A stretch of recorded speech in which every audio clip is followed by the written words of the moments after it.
All right, we're going to talk about periorbital and orbital cellulitis. So the differential diagnosis for periorbital edema and erythema is kind of short. So foreign body, trauma, orbital cellulitis, periorbital cellulitis, and an allergic reaction.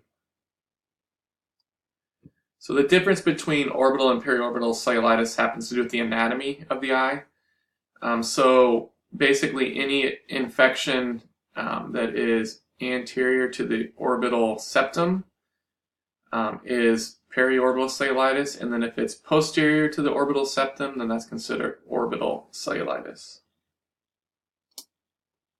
So predisposing conditions to these infections, so we more commonly see them in younger patients. Sinusitis can be a co-infection. This is especially true for orbital cellulitis. Trauma, so bug bites, fractures, or foreign bodies can all cause these types of infections. Dacrocystitis can as well. And then infection of the teeth, middle ear, and face can also cause an orbital cellulitis if it spreads. So when we think about orbital cellulitis, we should remember a couple things. So typically we talked about a sinus infection being also involved. And what we see is that infection goes through the lamina papyracea, which overlies the ethmoid sinuses. And so once that occurs, the infection is then behind the eye.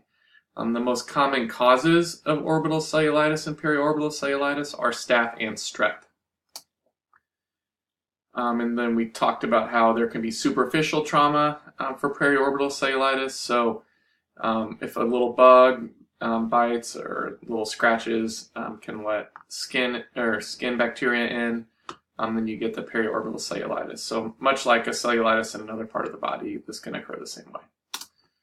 Clinical manifestations, so for both processes, you'll have pain surrounding the eye, you'll have erythema, you'll have swelling, and then you may have some chemosis. As far as orbital cellulitis, though, and the way to differentiate between the two, with orbital cellulitis, you'll have pain with eye movement. You may have proptosis. It's more common to have fever and more common to have double vision as well. So the main thing for evaluation, if you can't discern between the two, is to get a CT scan. You may also get a CBC and CRP for monitoring purposes, and then a blood culture if you're worried about orbital cellulitis.